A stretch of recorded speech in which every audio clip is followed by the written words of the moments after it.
Hello there, thank you for clicking on this video. Today we're going to talk about Easter. You might ask yourself, wait, Easter was a month ago. Why now? Well, because I am going to celebrate Easter on the 2nd of May. Why? Well, because I'm an Orthodox Christian. You might have heard of Orthodoxy and you think that only Russians are Orthodox, but actually many Eastern Europeans and people in the Middle East and some people in Africa are as well Orthodox Christians. So why do we celebrate Easter and other holidays on different dates? Well, because our church follows the Julian calendar. So let's first explain two things. What is Eastern Orthodoxy and what is the Julian calendar? So we can explain what Eastern Orthodoxy is. We need to go back thousands of years ago when the Byzantine Empire and the Roman Empire were one. Initially, the Byzantines and Romans shared a common faith, but the two traditions began to divide after the Seventh Council in year 787 and is commonly believed to have finally split over the conflict with Rome in the so-called the Great Schism in year 1054. In particular, this happened over the papal claim to supreme authority and the doctrine of the Holy Spirit.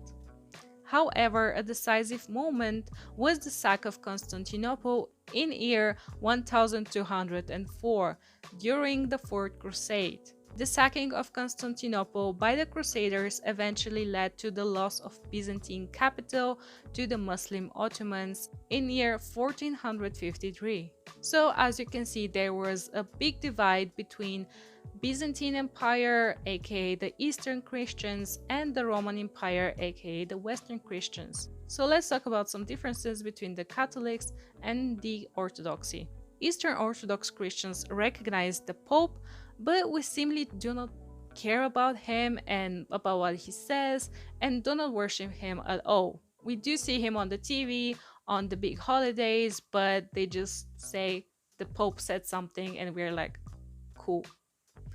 We really don't care about him. We kind of have a Pope on our own, but he doesn't come out and have speeches, and his seat is actually in Constantinople, aka nowadays Istanbul. So another big difference is when it comes to Easter, what this video is actually about. There are two different understandings of the meaning of Easter, the festival marking the death and resurrection of Jesus Christ. For Roman Catholics, Jesus saved man and allowed him to reach heaven by paying the price for sin through his death by crucifixion. But for the Orthodoxy, salvation is achieved by Christ's triumph over death in the resurrection. As a result, in the art of our churches, unlike Western churches and their art, we don't fixate on the figure of the bleeding crucified Christ, which was kinda a cultural shock to me. When I came to live in Germany, everywhere you can see Jesus on the cross with blood and everything, but in Bulgaria, you don't have that. So let's talk about what the Julian calendar is. So basically, Julius Caesar wanted to update the Roman calendar, thus creating the Julian calendar. And yes, he named it after himself because, I mean, it's Caesar. What do you expect? Even Christmas in some Orthodox countries is on a different date, the 7th of January. Bulgaria and other Orthodox countries unfortunately wanted to be more Western, so they changed the date to the 25th so they can be in tune with everybody else for whatever reason. So let's talk about the traditions that Orthodox Christians have, and disclaimer, these are traditions that I have encountered and that I have participated in. Maybe in your country you have other traditions. Let me know down below what other traditions you have, or if you don't have anything at all, if you just have the Easter Bunny, which is, I do say bad things about the Easter Bunny, but I admit it's a fun tradition. So obviously we paint eggs, and the first egg must always be red. We paint them either on Thursday or on Saturday. That's the tradition. I'm not exactly sure why, but this is how we've done it forever. Obviously, there's so many stories about why do we do red eggs, and one of them is, out of many, that Marie Magdalene went to Rome to meet the emperor, and she gifted him a white egg, symbolizing the resurrection of Jesus. But the emperor made fun of her and didn't believe that Jesus resurrected. And as he was saying that, the egg turned red. So that's why we have red eggs. We also have this game where we knock eggs against each other, and whoever has the strongest egg, this person is going to have a great year. It's a very fun tradition.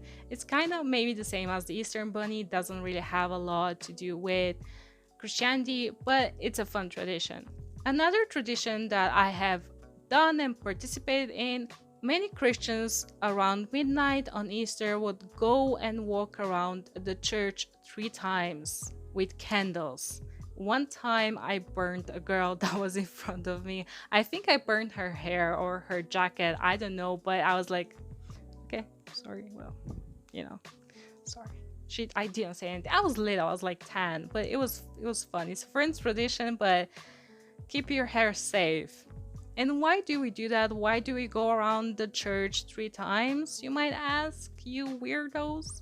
Well, this signifies the road Jesus had to take from hell, where he grabs the souls of the innocent and takes them with him to heaven, which also says that through Christ, the doors of heaven will be open to you. So we have another tradition. Every year around Easter, we would eat this thing called Kozak, which is kind of a sweet bread, and it signifies the body of Jesus, and it's the most delicious thing ever. Okay, that sounded weird, but I love it. You can put jam in it, you can put sugar on it, and it's so good, and it's like the best thing ever. And you only have it on Easter, which is sad. I mean, obviously you can do it throughout the year, but in stores you will only see it on Easter. And the one tradition that might be weird for some of you, but on Easter, if you have guests or you meet up with someone, they might tell you Christos Voskrese, which means Jesus has been resurrected.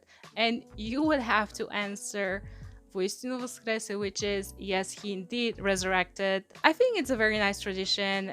It's a very good way to, acknowledge what Easter is about. And because nowadays Christmas, it's all about presents. It's not really about the religion, which is kind of sad, but you still have these traditions like the eggs or the greeting, which are indeed preserving the real spirit of the holiday. I really hope you enjoyed this video, and I hope you learned something today. And let me know down below, what do you do for Easter and when it's your Easter? Here in Germany, obviously we have the Western Easter, the Catholic Easter, but me and my family, because we're Orthodox and we are used to celebrating Easter when our dates are, the real days are, we always wait and we don't celebrate it with the rest. I mean, we say Happy Easter to people. We are not going to be like, no, it's not Easter. But it's funny, because you don't see anything Easter related anywhere, but you still celebrate Easter. It's a funny thing, yeah. But I do hope you enjoyed this video. There's so many traditions and so many stories, and it's a good holiday. I think it's one of my favorite holidays. I love it. It's bringing the family together, your friends together, and it gives you a very warm feeling. So thank you so much for watching, and may the force be with you.